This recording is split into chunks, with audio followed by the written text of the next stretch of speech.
We've been through a lot together in this war against entitled people, and I'm proud of you, Voicey veterans. Today is a celebration of your favorite stories as requested by you. So sit back and relax as we relive some of the best stories on the channel. Did your favorite story make the cut? Let's find out. This fan-submitted story was called Entitled Kid Destroys Our Server Room, and Entitled Parent is Furious with Us? I found out about this sub from Reddit YouTubers Voiceyhere and Fresh, and boy do I have a story to tell. Strap yourself in for a fun one. So my story takes place about a year ago, maybe around March or April. I work in the IT department, and my office used to have a bring your kid to work day, which I was excited about. Not having kids of my own, I enjoyed seeing other people bring their kids to work, and it would make the day a little more interesting. I started off fine when I had driven to work, and I saw a bunch of my co-workers walk in with their sons and daughters. The oldest kid there had to be 8 or something. I did my usual routine and took the elevator up to the IT floor. I should preface this by saying that I work in a large open plan office, and we in the IT department have our own floor, since we kind of run the show technology-wise.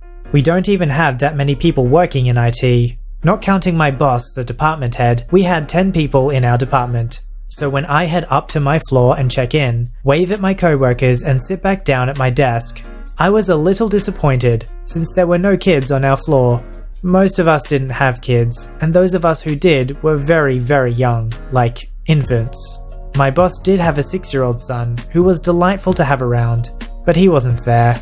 Anyway, I was working on replacing the fans on someone's laptop when I heard screaming and squealing. I turned my head and saw this little boy running around the office, making noise and constantly bumping into things. Introducing our entitled brat. I stopped him and looked at him. Hey little guy, who might you be? I'm EB. Did you take a bath in duty today? For context, I'm Indian. I guess I sort of perpetuate the stereotype of an Indian IT guy. I laugh it off. No, I did not. Where is your mummy or daddy? Upstairs, poop face. Do you know your mummy and daddy's name? EB shakes his head and tries to start hitting me. So at this point, I'm getting kinda annoyed. I stop him and then lift him up and look out over at my office. Does anyone know whose child this is?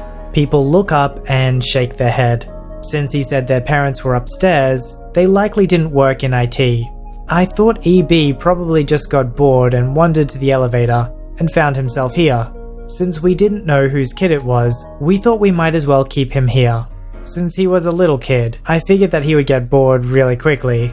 I put him down and told him to stay put and to not touch anything, since I was still working on fixing a computer. Now our floor is basically split into 3 main rooms: a conference room, the main office area, and a back room where we kept our extra hardware for any computer fixes. A shelf full of loaner laptops for workers to borrow when we're fixing their computers. A shelf where we leave open and closed repair tickets, and it's also where we house our servers. I went into that back room to get EB a loaner computer so he could play some games or whatever it is kids do, and I log in with my master key. I come back only to find that the computer I was working on was on the ground, and my tools were scattered everywhere. I was mad, but I didn't want to take it out on the kid. Thankfully, nothing else inside the computer was harmed. I cleaned up my desk, brought EB into the glass-walled conference room where everyone could watch him, and continued on with my day. You'd think everyone would be fine from there, but oh no, we are just getting started. It turns out little boys have the attention span of goldfish, and after 30 minutes of playing on the loaner, he was running around the office, disturbing my co-workers, and doing whatever he wanted. Even my boss, who is the coolest and calmest lady on the planet, was starting to get annoyed with EB's antics.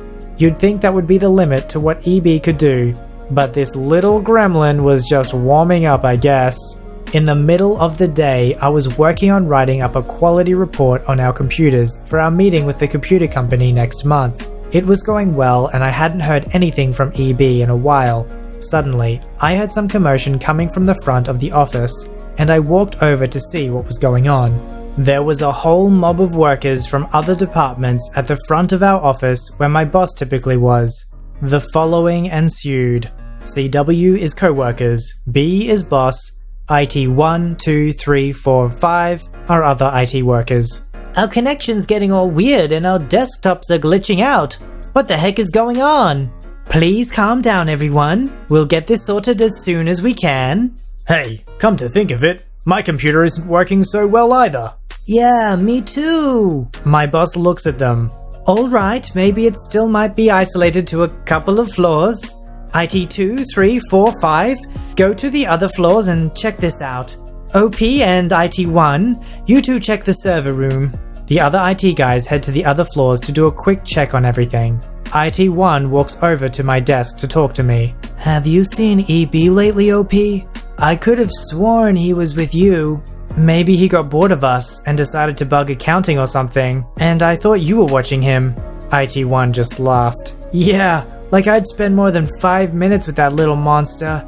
Who the heck raised him? We both have a good laugh about how EB is the worst, but then we both stop as if we both just had the same thought. We looked at each other. Our faces turned serious. Hey, you don't think that he, No, there's no way he could have. Yeah, right? Besides, somebody probably locked the door to the server room, right? The server room doesn't have a lock. Instantly, our expressions turn into a look of pure horror.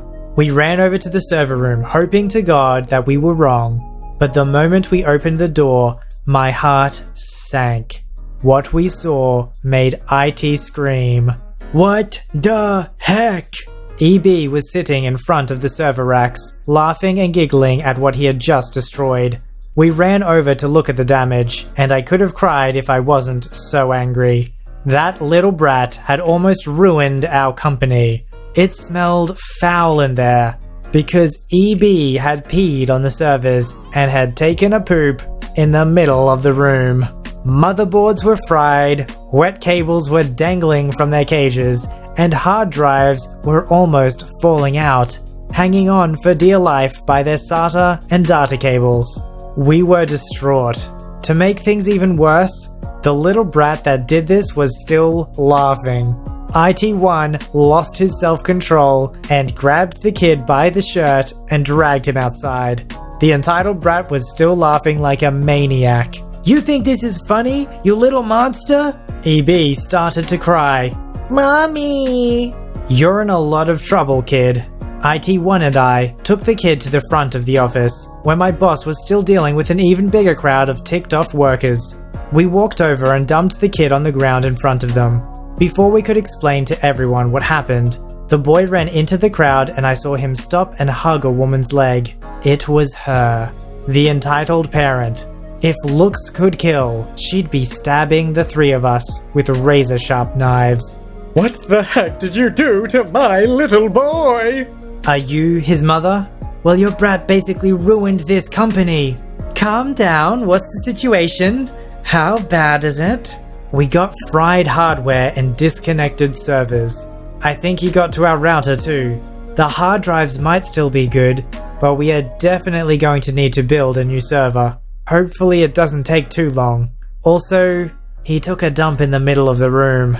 Not damage related, but I feel like it's important. The entitled parent just laughed and gave us a cocky smirk. Oh, now you're just pulling my leg. Entitled brat is an absolute angel and is always the best behaved and smartest in his class. IT1 is furious at this point. His face was bright red and he was shaking. He kinda looked like Alex Jones. I beg to differ, miss. Your son has been here disturbing co-workers all day, has been semi-abusive to them, and to top it all off, he destroyed our server room. Stop lying! EB would never do that. You can't prove it. I bet it was him. The entitled parent points to me. You know how those people are. They're all subhuman. That's why him and all you idiots are down here doing these menial jobs. I wanted to scream at this lady. Not only was she being racist towards me, but also condescending of everyone in my department. I also noticed that the crowd seemed to be much smaller, as they had all left to go back to their respective floors. It was just me, my boss, IT1, EP, and EB, and the rest of the IT staff. At this point, IT1 just freaking explodes. How dare you! You come down here and condescend to us? Start being racist? And you can't even control your own darn kid. Did you even know he was down here? From that point, the entitled parent at IT1 got into a screaming match that lasted maybe a minute before my boss cut in. That's enough from the both of you. IT1, I understand how you feel, but you need to calm down. As for you, miss, I have access to security camera footage on my laptop, and I'd be more than happy to show you the damages your son cost us. You will have to compensate for any and all damages he cost so that we may build a new server to get the company back on its feet. In addition, I'll see to it that you get sent to human resources for your hateful remarks towards my employees. Now, come with me. My boss then dragged the entitled parent and her kid down to her office where she could show her the footage. That woman is my freaking hero. Between that and an incident that took place recently about me living at work, a story for another day, she's been nothing but kind and understanding to me and the other technicians. I think it's safe to say that I owe her my life, and I'd take a bullet for her, as would anyone else. The entitled parent was fined for all damages that the entitled brat had created. She was taken to HR for the remarks against me and everyone else in my department, and was subsequently fired. Thankfully, most of the hard drives were okay, and IT1, 2, and I eventually did end up building a new server, and it took us a month to get the company back on track. Everything worked out in the end. Justice was served. Oh, and we don't have a Bring Your Kid to Work Day anymore. Thank you so much to Kyubi Blade for this epic fan submission. Little entitled crap eats crab in aquarium store, and mum defends him. For context, I work at a mum and pop pet store in the eastern US, and while my expertise is in aquatics, I try to be a jack of all trades. The day that this happened was rather uneventful, until this point, all up until this little crap and pig entered the store. My store was pretty modest, so it was fairly easy to see customers come in and out, especially in the fish department, so I got first look at these magnificent creatures. A 40-something-year-old woman talking on her cell, her hair obviously dyed blonde, and outfit practically screaming midlife crisis, while her child was in tow. The kid must have been 7 or 8, the kid playing on his Switch, his shirt covered in what looks like a mixture of pizza sauce, soda, and plenty of mystery stains. At first, things were pretty normal. The kid originally not caring about anything in the store, while the mother was getting enraged at him for not paying attention. Though that changed rather fast. The mother and kid were near the ferrets when the mother took the kid's Switch, immediately causing a reaction of screaming and pouting, before being distracted by some of the fish over in my department. Alright, a bit of unnecessary information, but the way my store's fish department is set up is that 2/5 of it is freshwater, 2/5 is equipment, and the rest is saltwater. Given we weren't really known for saltwater, we only kept pretty generic yet sought after fish like hippotangs, various clownfish, 6-line wrasses, etc. The thing about the first two is because of Finding Nemo. Kids are always drawn to the Dories or Nemos. Alright, that in mind, the first thing that the kid did was head over to the small assortment of hippotangs that we had, practically pressing his crap-covered face against the glass as he yelled out, "Dory!" as loud as he could. The mum hailed me down from algae scrubbing, and this started the encounter. I like to act casual around the workplace, as I find it lowers any sort of anxiety a customer has and makes me way more approachable. First thing out of my mouth was, "Hey there, how's your night going? Need help with something?" The mother started out our encounter with a roll of her eyes before pointing to the tang and demanding a price with a simple but rude, "How much for this thing?" It was the way she said it that was rude. After shifting gears from a casual standing to a more professional one, I simply told her that the tang was $160. He was a good size. Of course she scoffed, but what came next was a bit more worrying. The mum pulled out a $30 bill from her purse and placed it on the desk we used to bag fish, saying in an aggravated tone, "That's all you're getting. Bag him." Things start to go poorly from here. It's worth noting that it was 9:15 at this point, the store having closed 15 minutes ago, though we make it a policy not to ask customers to leave until 9:30. It was just my manager and myself at this point, my manager in the office closing down registers, so essentially it was like I was the only employee in the store. Seeing the mum placing the $30 on the table, I raised my eyebrow before leaning against the wall, simply asking her, "Do you have a saltwater tank?" She didn't take this well. She screamed without a second passing, "None of your freaking business! Now bag my fish, you cocky little crap!" I simply refused and slid her $30 back towards her before she slid it back, even more ticked off. "I'm gonna get your butt fired if you don't bag my fish right now." At this, the kid was getting annoyed at the interaction, screaming like a banshee about how he wanted the fish, still referring to it as Dory, and beginning to stomp his feet in a tantrum. Soon enough, I was asking them to leave, so this is where I screwed up.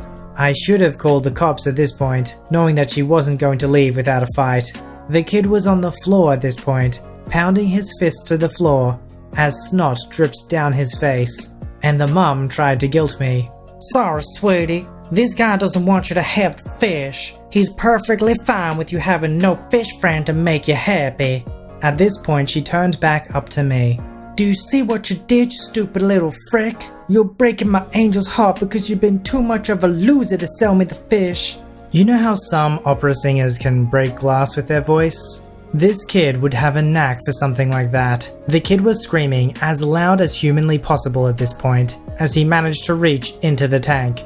At last, my manager had made his way out of the office and was watching what was going on. The kid grabbed a piece of live rock, accidentally grabbing a long spine urchin. Angry screaming turned right to wails of pain as he pulled a rock out of the tank, a poor little pom-pom crab in tow. At this point, I was less focused on the kid, but more focused on making sure my manager was calling 911, which he did. When I turned around, I saw something that still gives me nightmares to this day. The kid had been clutching his hand, and while his mother tried to help him, something hanging out of his mouth. The poor little pom-pom crab had been crushed by this kid, the kid having shoved it into his mouth and chomping down on it, leaving a little claw hanging out of his mouth. The next 2 minutes was a strange combination of astonishment and panic. Myself telling the kid not to move his hand since he would break the spines of the urchin, while the mum began hitting me with her crappy purse, screaming that I hurt her kid. "Your kid shoved his hand into a tank, one with toxic animals nonetheless, fox-faced rabbitfish, and did this to himself. Calm the heck down and leave him alone, so when the paramedics get here, they can get the spines out." "How dare you? You expect me to let my angel suffer? If you had just sold me the stupid fish, this would have never happened." Your kid reached into the tank and ate a crab. What the heck did you teach this kid? Don't you ever tell me how to raise my angel. He had the right to eat that crab. You took something from him, and he took something from you. By the end of this interaction, the paramedics had arrived, restraining the kid and taking him into an ambulance, as the police tried to sort things out. Unsurprisingly, the mother tried to pin everything on me, saying I threw an urchin at him.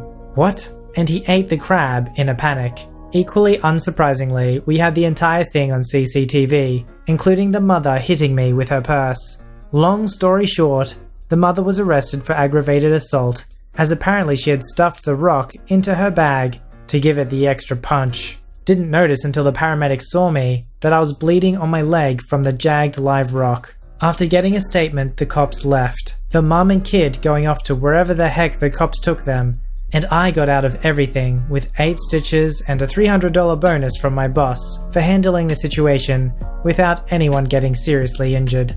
From what I ended up hearing, the kid had actually got stung by the foxface's dorsal spines, and that sent him into a blind rage. The mum got a plea deal, and she ended up with a huge fine, some jail time, and some other stuff.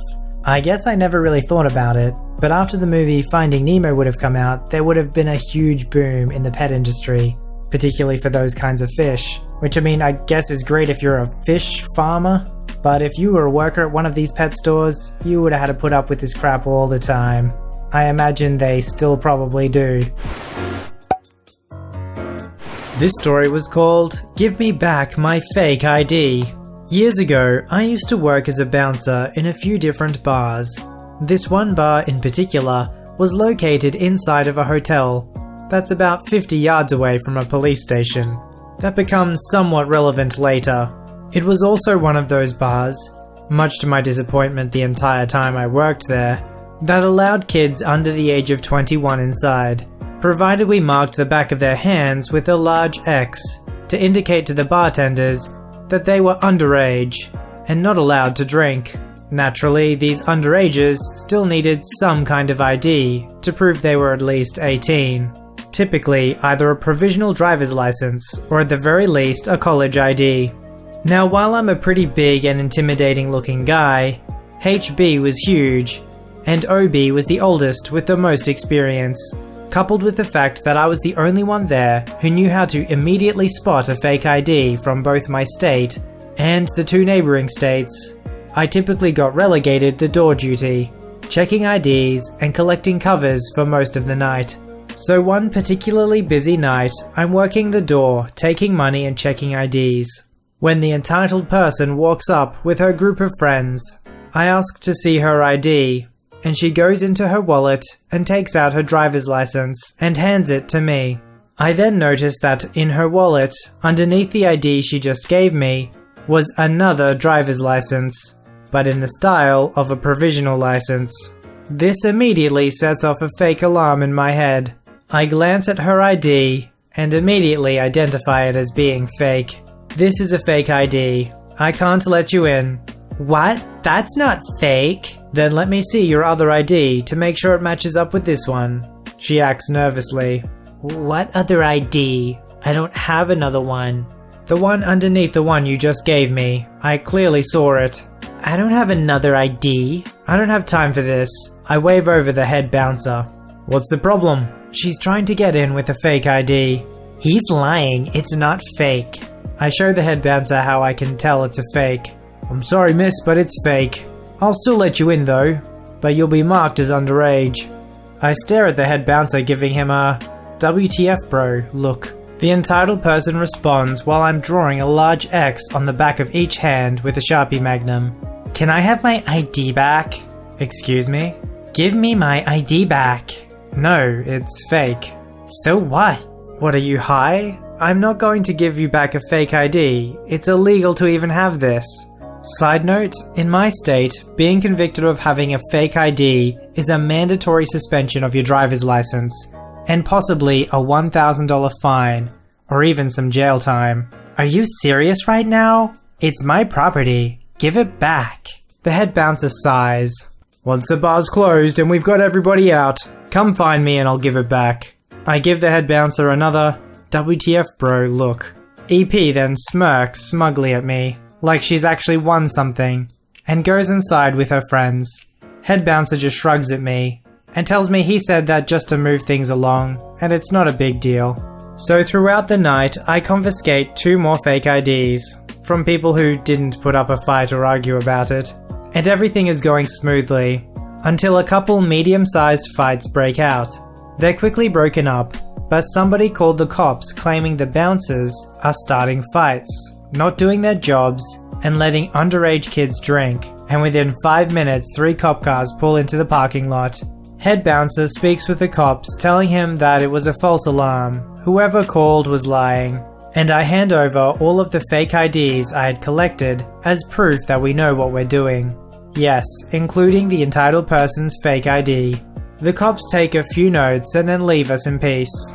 A couple hours later, we've already called last call. All but 3 people have left. They were settling their tabs, and me, head bouncer, and other bouncer are helping the bartenders clean up a little when all of a sudden, entitled person and 2 of her friends appear through the door leading to the hotel lobby. Entitled person and her friends apparently got hotel rooms for the night, and she's in pajamas and slippers. Entitled person sees me, scowls, and marches directly up to me. Give me my ID back. Sorry, I don't have it. Screw you, yes you do, give it back. Again, sorry, I don't have it anymore. What the frick? Followed by some liberal-esque screeching. I'm sorry miss, but he's right. When the cops came, we had to turn over all the fake IDs that we had confiscated. Oh my frickin' goodness, you gave my ID to the cops? Yeah. She stares at me with this weird squinty look. I don't believe you. What? I don't believe you gave my ID to the cops. Give it back or else. Me and the other bouncer begin laughing, and head bouncer just sighs and puts his head in his hand. Or else what, sweetheart? You shut up. This doesn't involve you. He's right. Or else what? Or else you'll be sorry. You have no right to take away my property. I lean in towards her. What are you going to do? Call the cops on me for taking your fake ID? Other bouncer, head bouncer, and all the bartenders start laughing. Even the couple friends she stormed in with couldn't hold back a chuckle. EP's face just turned red with a combination of embarrassment and rage. Go frick yourself, you piece of crap. You're going to be sorry. Then stormed out and back into the hotel. No idea whatever happened to her. She never came back into the bar again. And suffice to say, she never did make me sorry. And I never discovered what the or else she threatened me with was. Here's the thing with entitled people. They'll take a principle that's true. For example, she says, "You have no right to take away my property." And she's right, no one has the right to take away your property. But here's the context that she's missing. She was committing fraud. The document she was presenting, her license, was a fabrication. You entered their property on their terms. So they had every right, as the property owners, to withhold her fabricated document. This fan-submitted story was called "Entitled Mum Demands My Cupcakes, Then Calls Me Fat for Not Giving Them to Her." This just happened about 20 minutes ago. I was craving some sweets. I was searching the local store when I found a box of Spider-Man themed cupcakes. I love Spider-Man, and the cupcakes were exactly what I was looking for. I picked up the box and put it in the cart. As I was looking around for another sweet to munch on, a woman with her toddler strapped to her cart noticed the cupcakes in my cart. Excuse me, but is that Spider-Man cupcakes? Yeah, Spider-Man is awesome. Yes, he is. My son's favorite superhero is Spider-Man. Oh, really? I was excited to find another fan of the web slinger. I love kids, so I was excitedly waiting for the toddler to tell me how much he loved the friendly neighborhood Spidey himself. I love it when kids talk about their favorite characters. However, instead I get the totally confused and blank stare only a toddler could give. My son wants those cupcakes. After all, he loves Spider-Man. I'm sure you wouldn't mind. She begins to reach towards the cupcakes. Time froze in my head. Immediately my brain screamed. Oh gosh, it's an entitled parent story. I've been listening to Voiceyhere's stories about entitled parents for weeks now, and I knew that no matter what I did, it would come down on me. So I pulled my cart away and said in the nicest voice ever, "I'm sorry, but these are my cupcakes." And just as expected, the entitled mum gets mad. You don't need them. They're for little boys. I'm sorry you feel that way. Give them to me. My son loves Spider-Man, and you're a girl. Girls shouldn't like superheroes. I can like whatever I want. I'm not what you'd call an average girl. At this point, the woman noticed my Little Pony Doctor Who's shirt, a parody of Doctor Who of course, and made a disgusted sound. Ugh, you're one of those people. What? You're one of those fat, weird bronies. That explains a lot. My son is a pure young boy, and he deserves those cupcakes. They would make his day, and a fat slob is keeping them away from him. Now give them to me. At this point, I'm annoyed with the lady. I knew she was gonna jab me, but this was a sensitive spot for me. I'm a 21-year-old woman that is a little overweight. Okay, maybe a lot, but still. I get a lot of weird stares when I buy sweets, but I don't care anymore. I'm used to it. But for some reason, this hit a nerve. I back my cart up and start walking away. The entitled mum continues to follow me and harass me. How dare you walk away from me? I said give me those cupcakes. You're making my baby cry. Just give them to me. At this point, the toddler is crying, but I think it's because his mum is yelling, and he doesn't understand why.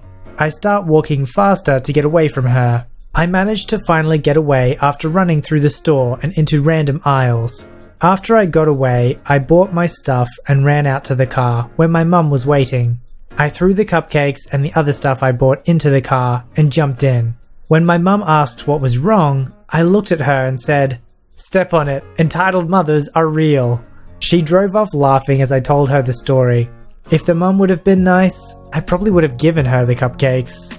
At Voiceyhere, we are equipping you daily with advice given by my calm reading voice and stock images thrown at EPs like a ninja throwing shurikens, so that when you encounter entitled parents in the real world, out there, you're ready, you're equipped, and just like our favorite web slinger, you can deal out justice to the bad guys.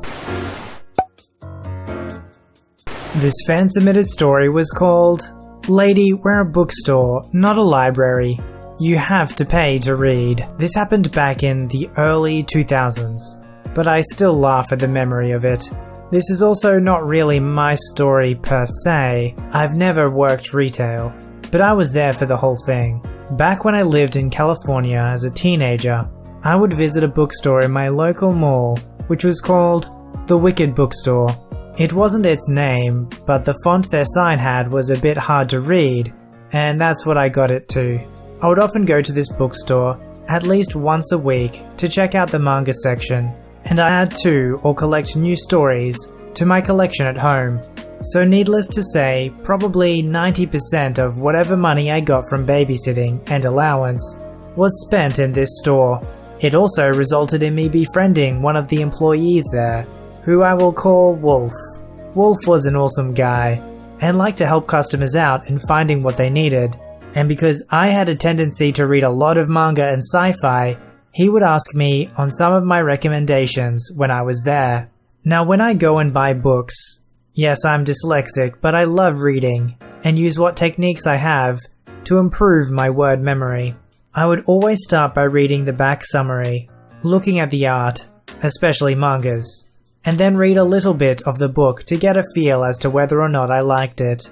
I'd then either buy the book or find something else.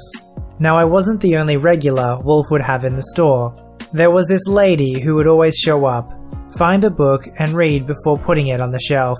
And I mean it. She would just stay there, in the store, and read the book. I knew it, she knew it, and Wolf knew it. But he couldn't do anything about it, since you can't prove a person is reading a whole book in a store.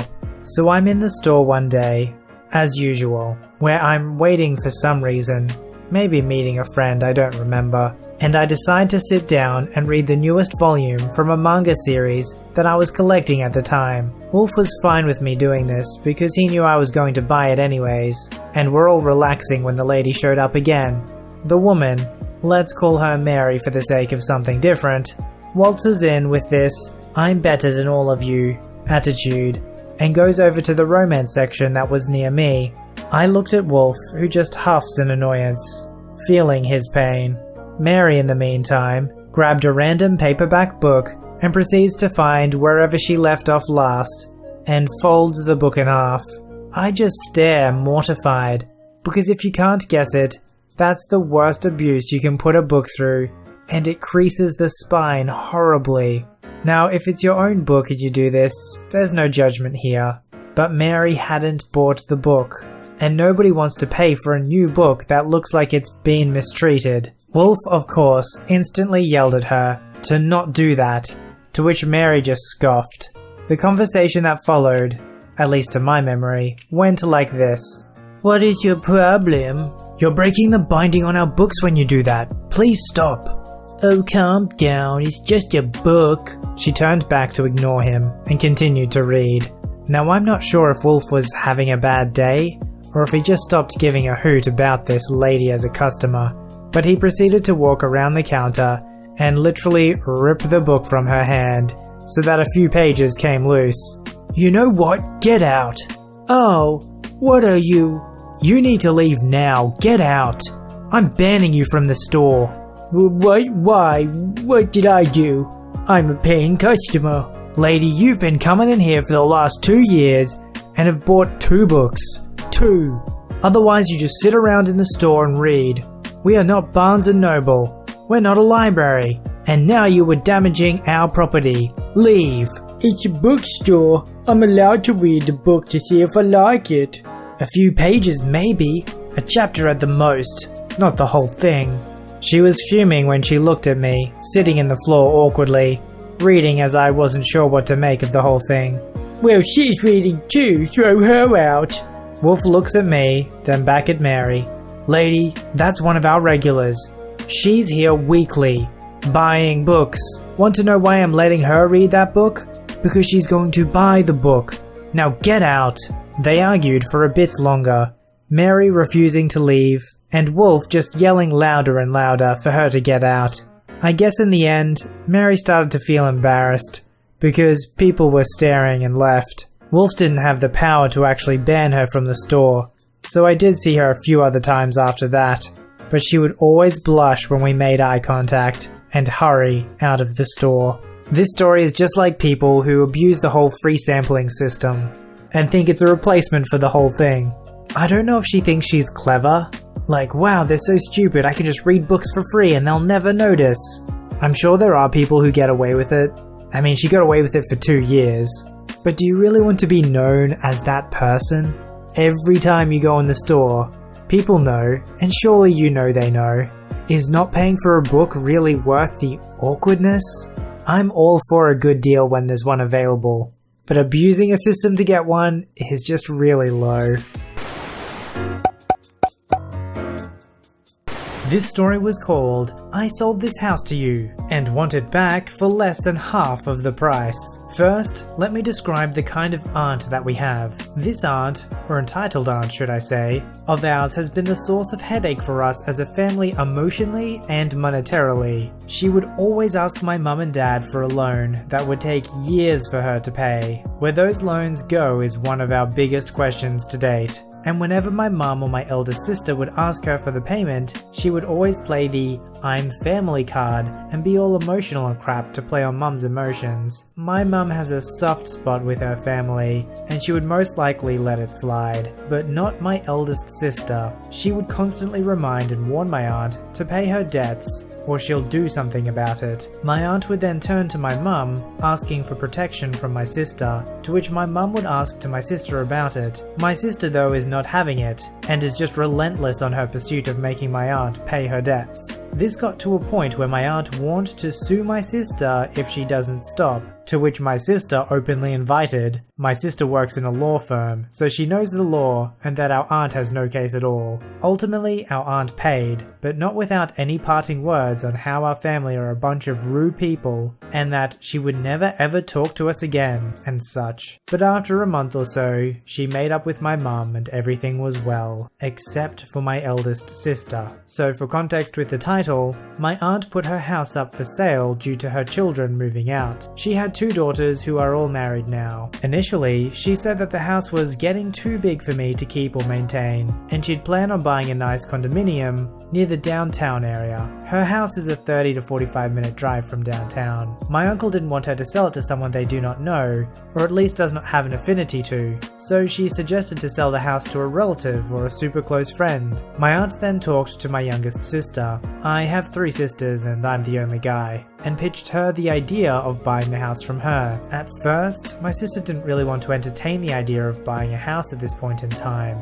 as they have 2 kids they are sending to a not so cheap school, but my aunt then pulled the sentimental value card, and that it would be a shame if the house was sold to someone else. Admittedly though, the house did have a sentimental value for us siblings and cousins. We used to spend our summers over there, as it's in a pretty nice neighborhood, and we have friends there as well. A basketball court is fronting the house, which is a win-win situation, since they both have boys and her husband is a good basketball player. My aunt saw this as an opportunity for the boys and her husband to train or whatever.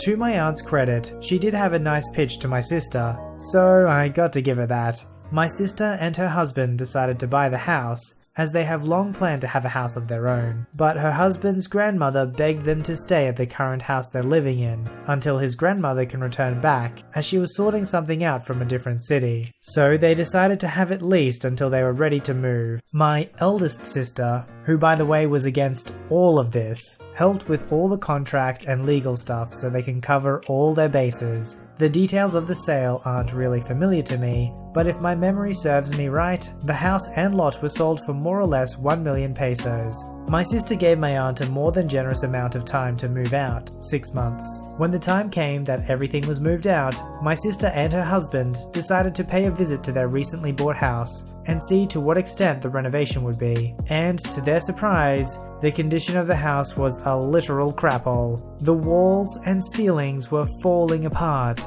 The tiles on the floor were chipped, or started to get chipped. The main bedroom was a mess, and the kitchen smelled like someone died in there for weeks. Although my aunt did disclose that some renovation work would be needed, she never disclosed that the house was that messed up. But whatever, they decided to have the house renovated and it cost them another $300K. Once the renovation was done, the difference was night and day. As they were not moving into the new house yet, they listed the house for lease on some places, and it garnered a lot of interest. The house was then leased to a foreign couple. The transaction went smoothly with the help of my elder sister once again, and the couple even paid full price for the whole duration of the lease. Everything was as smooth as butter. Until yesterday. My sister got a call from the couple who leased the house early in the morning when she was dropping off the kids to school. This was on a Monday, and my sister is usually super busy on this day, and this was one of those days. She answered the call and the following ensued. Side note, this is all based on my sister's retelling of the events or conversation. It might not be 100% accurate, but I'll try to be as close to it as possible. In the conversation was my sister, nice husband, nice wife, and entitled aunt. Hello NH, haven't heard from you for a long time. May I know why you called? There's someone at the gate claiming that this is her house. Sister was confused. Huh? She just might be a crazy person roaming around the area. Well, no, she showed me pictures of the house and her in it. At this point, my sister kind of knew what was happening, so she hurriedly drove there. She was coming from the different side of town, so it took her about an hour to get there. When she got there, she saw entitled aunt outside screaming to let her in. The neighbors were already out and witnessing the commotion. Entitled aunt sees my sister and hurriedly goes to her. Hey S, they won't let me in. Points towards the nice couple. Entitled aunt, what are you doing here? Well, this was once my house. Am I not allowed to enter? What do you mean? I sold you this house, remember? And now I see that someone else is living here. Well, they are leasing the house. What? Why would you lease the house to someone I don't know? Sister getting angry. Because this is my house. I can lease it to whoever I want. At this point, my sister couldn't believe the stupidity of the situation and was kind of getting embarrassed with the neighbors looking on. So she told EA to go inside so they can discuss it. Once they were in the house, my sister introduced EA to the couple who leased the property, and the following ensued. Entitled aunt to the couple. How much did you lease the house for? Excuse me? I said, how much did you pay for the lease? I'm sorry, but we don't see the need of discussing that to you. Why not? Turns to my sister and asks. How much are they paying for the lease? It's none of your business. This is my property and I'm already generous enough to have let you in. What? I sold you this beautiful house and you treat me this way? Looks to the couple again. Was the house sold to you too? Tell me.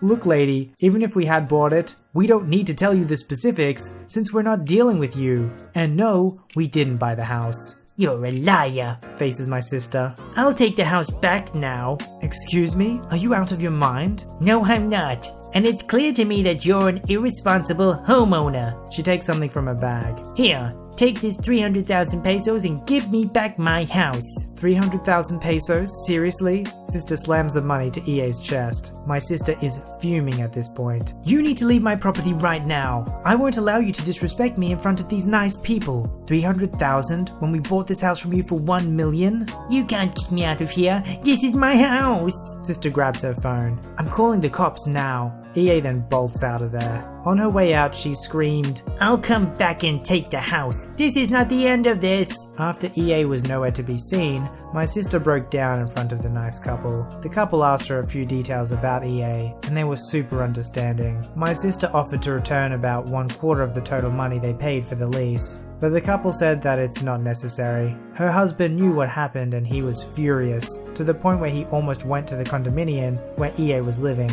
but my sister was able to calm her down before anything bad happened. As of now, my sister and her husband are seeking legal advice from my eldest sister and her firm. It's pretty obvious that the entitled aunt was a complete manipulator, and her motivations become clearer and clearer as it goes along. She likes to take advantage of her family by getting as much money from them as possible, and she tried to use the bait of her house to sucker one of them in to give them a big payday. It seems like what she was basically trying to do was sell one of the family members the house, but still essentially use and therefore keep the house. When she realized that wasn't going to happen, and they were actually using the house however they wanted, including leasing it out to strangers, that's when she reverted to the only thing she knew, entitlement. She still sees it as her house, and therefore she can buy it back for whatever she wants, even if it's for less than half the price that she sold it for. I don't think she's stupid. I think she just literally doesn't care about her family members. And from her perspective, she never really sold the house. All she did was sucker one of them to give them a bunch of money. And she thought 300,000 pesos would be the price to shut them up and get her way again. I hope the family learned their lesson and never lent her any more money.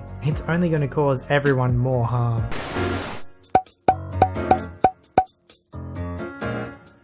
This story was called Entitled Disney Dad Puts His Foot in His Mouth. This isn't my story, but one from a coworker of mine. Sadly, I've heard many stories that are quite similar to this one, and it kind of makes me lose faith in humanity. I'm thankful it never happened to me, because I don't think I could have reacted professionally. At Disney World, we have quite a few Make-A-Wish families. If you're not familiar with Make-A-Wish, it's an organization that grants wishes to very sick children. These kids are often terminally ill, and it breaks my heart every time they come to visit the characters. Everyone in the room gets very emotional. Make-A-Wish families get special treatment in the parks, as they should. These kids usually cannot wait in long lines, so if you have a Make-A-Wish pass, you have a fast pass to everything. For rides, it's easy. Just send the family through the fast pass line. For characters, it can get a bit tricky. We have some characters that meet outside and therefore don't have a fast pass line. There's one queue and you can see how many people are in front of you since there aren't any twisty queue lines that just go through a building. In this case, Make-A-Wish families just come up to the character attendant, the person that takes care of the character, aka me, and shows us their special pass. We go over to the next family in the regular line, inform them that the Make-A-Wish family is going to cut in front of them, and after they're done, that next family will get their turn. Usually people are hot and sweaty and tired, but they get it, and they wave me away with a quick, "Oh, it's no problem." Sometimes their kids get a bit frustrated because they don't understand why the Make-A-Wish get to cut in front, but the parents explain that they're doing a good deed by letting a really sick kid go first. Sometimes people get huffy, but I ignore them. They'll be fine to wait another minute. Occasionally, people get upset because they don't know what Make-A-Wish means, but it's oftentimes pretty obvious that the child is very sick, so people can put two and two together with context clues, and we can always explain if they still don't get it. But for the most part, American families have heard of Make-A-Wish and know what it means. However, people can still get really mad. I had a friend who was a character attending with Princess Aurora who saw a Make-A-Wish family, let the next family in line know what was going on, and was shocked to hear the entitled dad's response. "Sorry sir, this Make-A-Wish family is going to go first. Thank you for your patience." Are you kidding me? We've been waiting here forever. This is ridiculous. "Sorry sir." My friend shot him a look and turned away to focus on the Make-A-Wish family. Edie pouts like a child. Wow, I wish my kid had a disease so he could cut all the lines, he muttered under his breath, probably louder than he intended to. Everyone froze. Princess Aurora, my friend who was working, the family behind Edie, and the Make-A-Wish family all turned to stare at Edie. Aurora was ticked and said something to the effect of, "Well, that wasn't a very princely thing to say," before turning her attention to the Make-A-Wish little girl. Her mum looked like she was going to cry. My friend barely kept his composure, went right over to the ED and said, "I bet our friends over here would give anything to be in your shoes, don't you think?" The family behind ED grumbled about him being rude and horrible. ED knew he had put his foot in his mouth. His daughter was oblivious to the whole thing, thankfully, as she was quietly playing with her Barbie and barely even blinked when she was told that she'd have to wait a bit longer to see Aurora. During their turn, Aurora was cool towards ED, but great with the daughter. They had a long talk about how a real princess is kind and patient and compassionate towards others.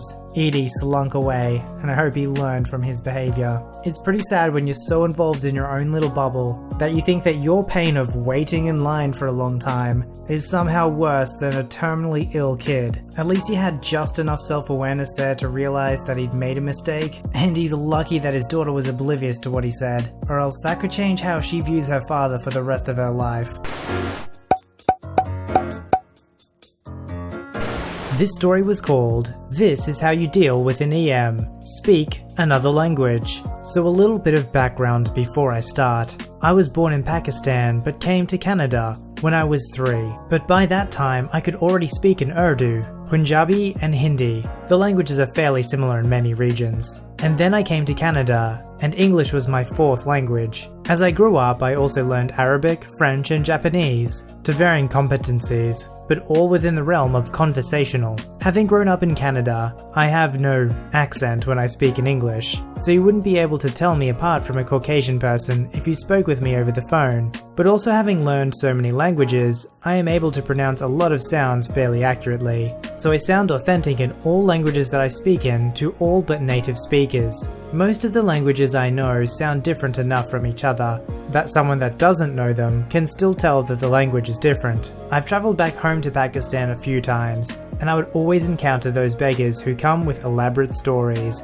like, my wife is sick and she needs surgery, and I managed to get money for that, but I need money for the flight to reach her, etc. I came up with a fun counter to that, which is that I would act like I didn't understand them at all and would start speaking in a different language that they wouldn't know. Japanese was my go-to language while in Pakistan. The reaction those people would have was quite hilarious. The cast: Karen, the star of the show; Jimmy, Karen's husband and a decent human being; Zaraf, me; Wifey, my wife; Singh, restaurant manager. So my wife and I were at an Indian restaurant in Edmonton, Alberta, Canada, enjoying our dinner and having a conversation. We speak in a mix of Urdu and English, just mixing with whatever feels easy. To someone listening in, they would be able to understand enough to figure out what we were talking about in most cases. We were sitting in a booth table, so it was only open from one side. Karen and her family, Jimmy and her 2 daughters that looked like they were in their early teens, were sitting at an open table with an empty table between us.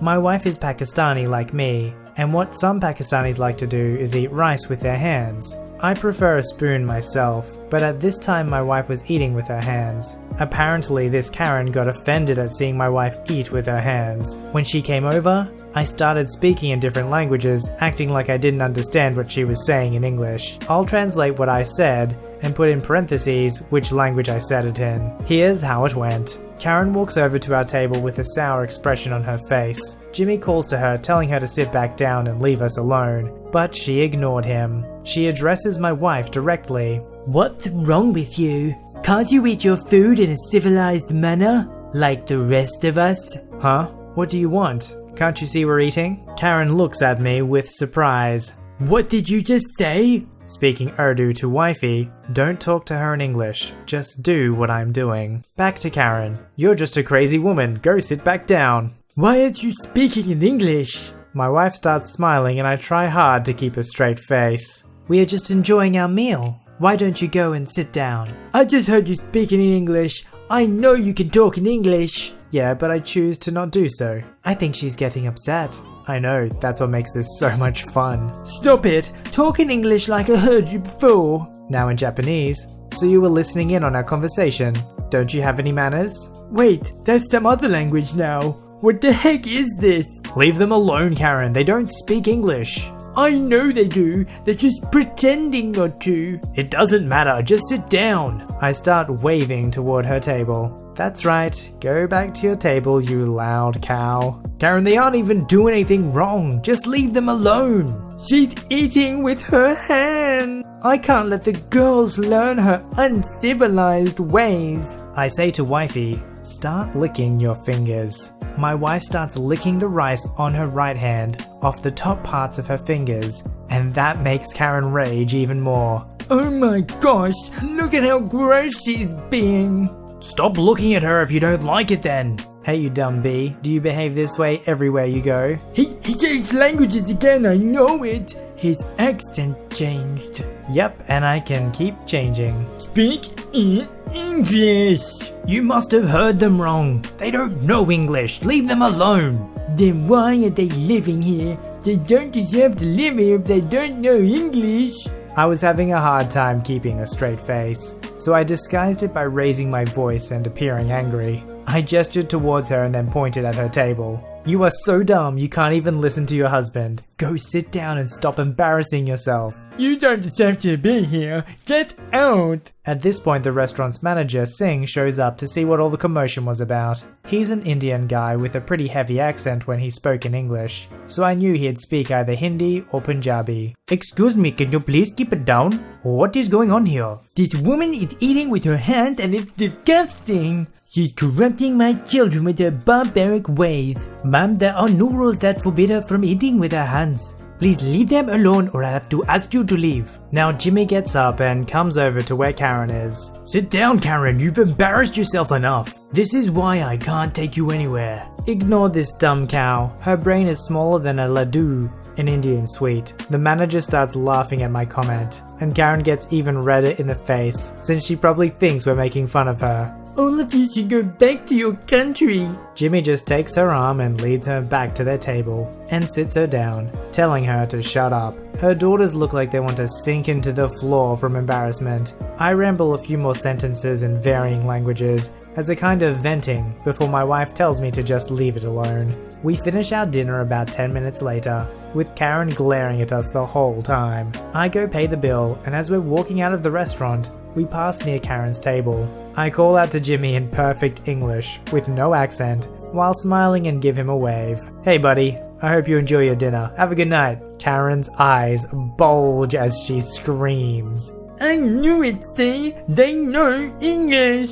She tried to stand up suddenly, but instead ended up falling over backwards in her seat. My wife and I left that restaurant laughing before she could do anything else. I've always wanted to learn heaps and heaps of language. It's almost like a superpower. And in this case, against an entitled parent, it basically was a superpower. You guys thought using your calm reading of voice against EPs was just a meme, but here is a real-world example where it happens. People defending themselves every single day. Seriously though, what was her problem? At the very least, if you thought it was a bad role model for your kids, you could just privately at your own table point over and be like, hey, don't eat like that lady. Isn't that really weird or gross? If that's how you really felt. You just know if this lady was eating pizza or chicken wings, she'd be grabbing that food by the handful and shoving it into her mouth. Of course, that's not gross because that's a different kind of food. It's all about cultural context. And if she can't understand that, then maybe the person who doesn't deserve to be eating there is her. This fan-submitted story was called Entitled Parent at a Waterpark Thinks I'm Going to Hurt Her Kid Because of My Disability. This happened when I was 12, so a little while ago. Quick backstory. I was born missing my right leg from just before my knee down, and I use a prosthetic leg. This story involves me, my friend, entitled kid, and entitled parent. I was at a water park with a friend, and we were just messing around and having fun. I was told I could wear my leg on some slides below a certain rating, 8 out of 10, and I knew why. The level 8 slides are really fast, but the level 10 and 9 slides were ultra fast, and you have to be above 5 feet to ride them. So me being taller than most my age could go on all these slides, just not with my leg on some of them. So me and my friend were just starting off on our second slide of the day, and this slide was a level 4, so nothing too bad. Me and my friend were waiting in line, talking among ourselves, when I felt a tap on my shoulder. I turn around and cue our entitled parent. EP asks me about my leg and asks things like why it's missing or about the prosthetic. Then she asks if she can touch it.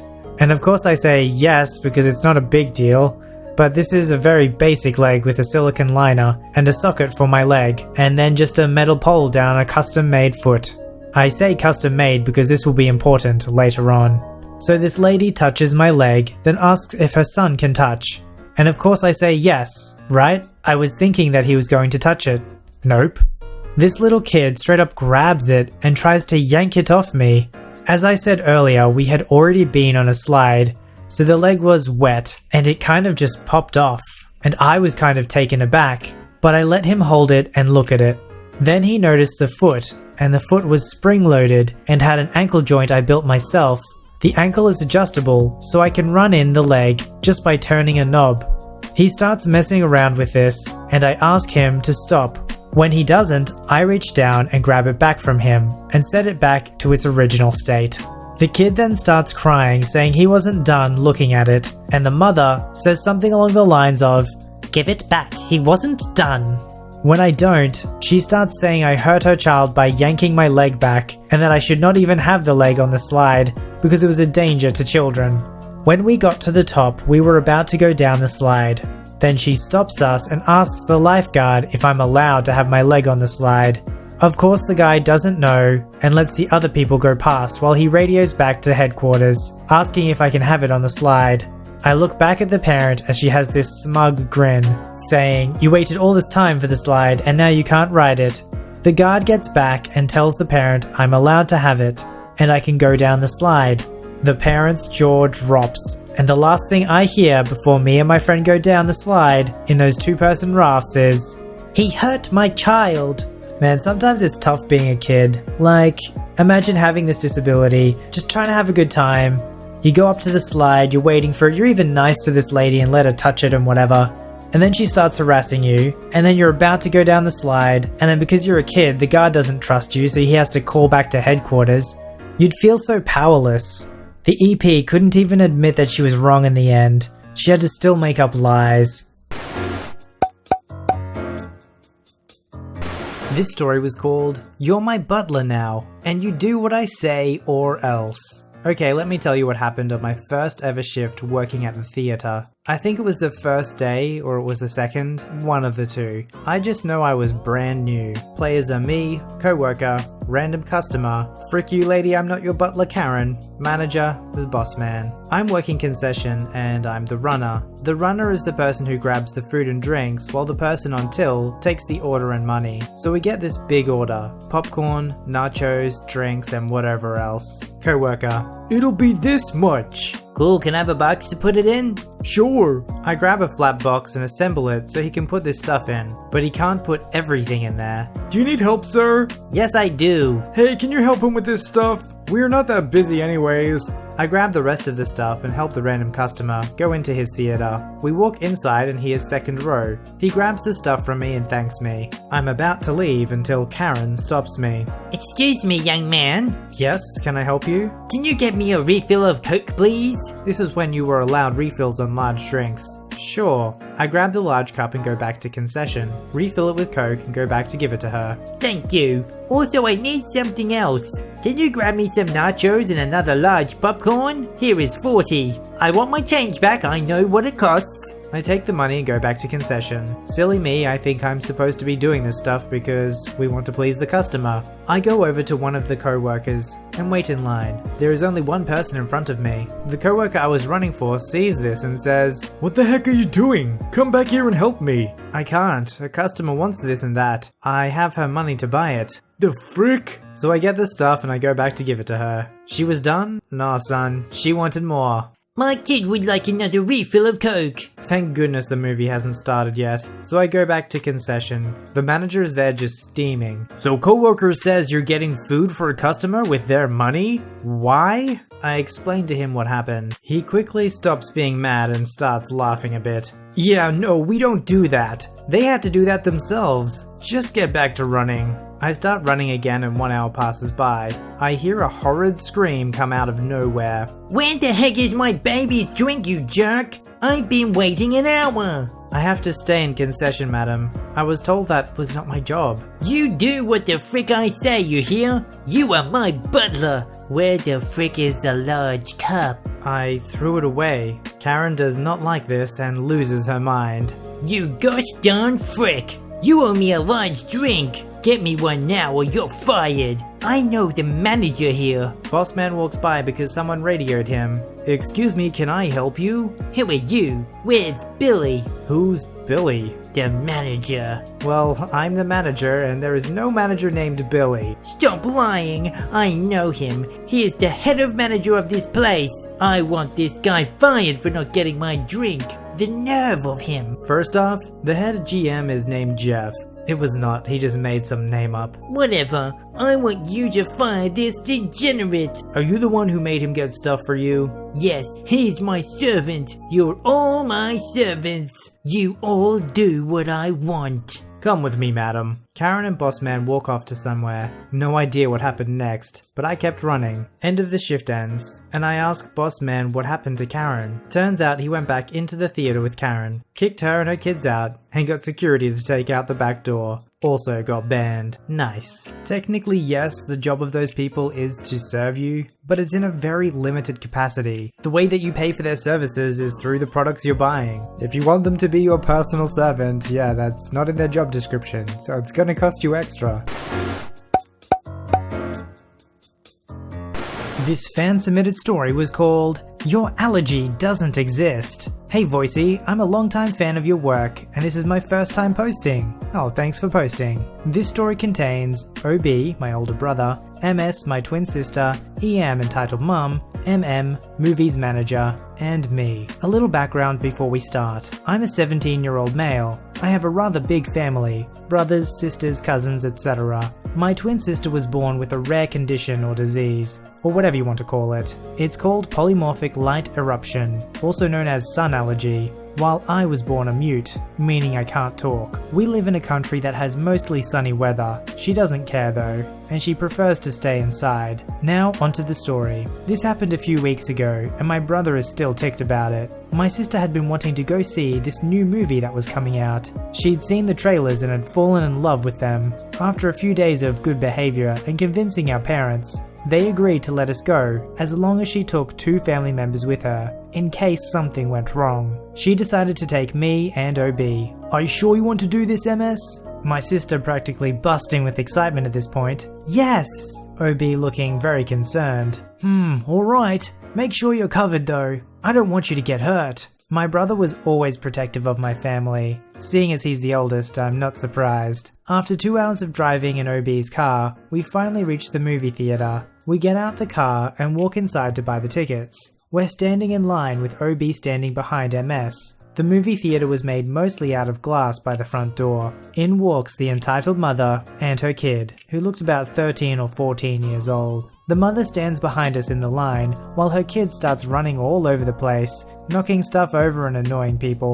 The kid then spots my sister's black hoodie and tries to pull down the hood. Hey kid, leave my sister alone. EM glares at my brother. Don't yell at my son. If he wants to play with a hood, he can. OB looking mildly irritated. No, he can't. Keep your kid under control. I was very confused and angry at this point. If I could speak, I'd have a few choice words for that woman. No less than 20 minutes later though, the kid tries once again to pull down my sister's hood. Leave me alone, please! I really want to see this movie. The kid just runs over to his mother and says something. The mother then glares at my sister and says, How dare you tell my son what he can and can't do, you little... OB interrupts her. I thought I told you to keep your kid away from my sister. Then steps in front of MS, now trying to keep as much of himself between her and the glass window where they were now facing. How dare you interrupt me? OB fuming with rage. My sister is allergic to the sun, you freaking bee! The entitled mum starts screaming and swearing at my brother, calling almost everything in the book, and they say, Your allergy doesn't exist. I bet you're just lying to get a free movie ticket. Little did me or my brother know, that little brat kid had managed to sneak around my brother and pulled down my sister's hood. My sister was with the sun now touching her face, screaming in pain. Pulls up her hood, crouches on the floor and starts crying in pain. I rushed to my sister's side to make sure she was alright, but at this point, not only had an employee called the manager, but my brother finally snapped. Little side note, my brother is 6'3" and an extremely big build person. Last I checked, he can lift over 350 pounds. That tears it! Gives a death glare to the kid and says in a demonic tone, Back off! In steps movie manager. What's going on here? EM looks at the manager and gives an evil smirk to my brother. These people are scaring my son and are lying about her. Points to my sister. Manager looks at me, OB and MS. Oh, hello. And says all of our names. OB says through his teeth, Hello, uncle. And then he says the manager's name. The entitled mother's face turns ghostly pale. The look on her face was priceless. These people are your nephews and niece? Not really, but their father is my best friend. I glance up at EM and give a, You're screwed, smile. Ma'am, I'm going to give you 2 choices. You can either leave this theater and never come back, or I can have security carry you out. But they were scaring my son. OB still very angry. Get the frick out of my sight, and take your little brat kid with you. EM is smart at this point, grabs her kid and leaves. Manager calls an ambulance for my sister, then our parents to tell them about what happened. Before we left with MS to the hospital, MM approached me and said, "I'm incredibly sorry about what happened, and when MS is all better, come back and I'll give you all a private screening of any movie, and free snacks as an extra apology." I nod my head and walk towards my brother's car. 4 days later we go back and watch the movie, with free snacks and drinks. The best part is, we haven't seen EM or her kid ever since. Now I would have thought that a sun allergy would have been extremely rare, but after a quick Google search, which is of course like the best research you can do, apparently 10 to 20% of the world's population have some form of sunlight allergy. Obviously in this case it was a much more extreme example, but just because you've never heard of an allergy before doesn't mean that it doesn't exist. I think there are a lot of people who just live very average sheltered lives, and they've heard of nut allergies or a milk allergy, but as soon as there's something that doesn't quite fit in the small box that they call the world, they freak out and they can't understand how this new thing can now fit into their worldview. Somebody might be allergic to the sun. It's almost like their brain freaks out and so they just react in these really crazy ways. Unfortunately, they usually cause harm to the people around them. That's why us Voicey veterans gotta be always ready in training. We never know when the enemy might attack.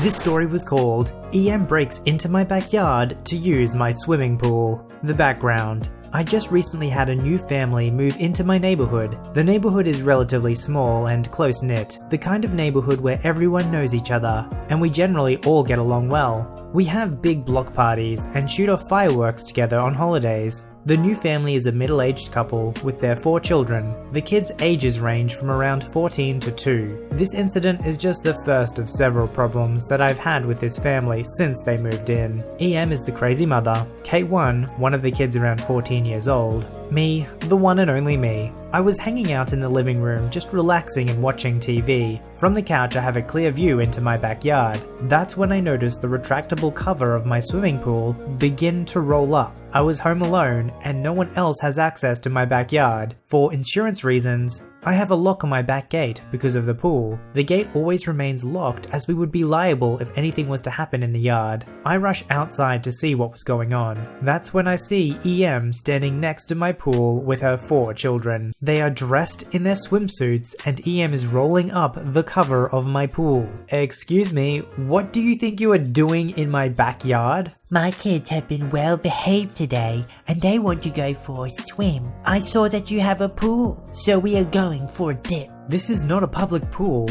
and you are on my private property. I need you to get out of my backyard now. I never told you that you were allowed to come onto my property without permission. Who the heck do you think you are? It is a very hot day and my kids want to go for a swim, and they will. Not in my private pool, they will not. How did you even get in my yard anyway? The gate is locked.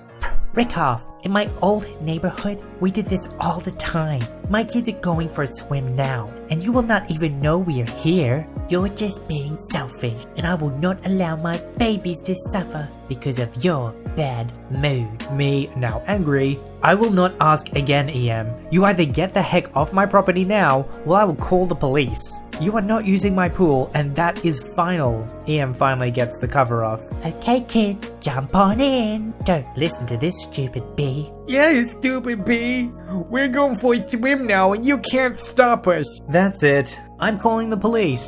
EM now sees that I'm serious and tries to reason with me. You would really not allow 4 kids to go for a swim on a hot day? What kind of heartless person are you? Just let us go swimming for an hour and we will leave. Don't you want to be a good neighbor to us? No, I do not. You just broke into my backyard without permission? Please get off of my property now. EM starts to mumble something to her kids and then she grabs her 2 youngest kids and starts to walk out of my yard. I then turn around and see her 2 oldest boys still standing by the pool. I start to walk over to tell them to go with EM, and that's when I see what they are doing. Her 2 oldest hellspawns are peeing into my pool. Maybe that'll teach you to be a better neighbor, you stupid bee. I grab the arms of the 2 oldest and push them out of the gate. Get the frick off my property, you disgusting little craps.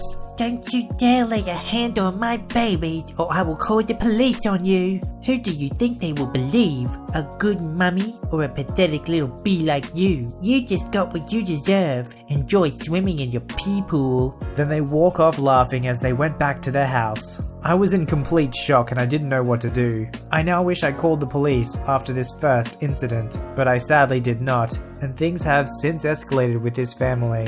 Remember how I said that I had a lock on the gate? I later found it broken on the ground. I have no idea what they used to smash it, but they were successful. I have since purchased a much more heavy-duty lock. How bizarre to seriously make the claim, "Oh, don't you want to be a good neighbor by letting us swim in the pool?" while literally breaking and entering onto the property. And I don't know what kind of crime it is to pee into somebody else's pool, but I know you're breaking some sort of health code violation or something there. You would think that a big lock on a gate would be enough of a clue that you're not welcome into somebody else's yard. Perhaps the fact that there's a big cover that you have to roll up to get into the pool may be an indication that you need to talk to the owner first. Not for an entitled parent. There are no barriers, just mere challenges to overcome to get what they want for their baby.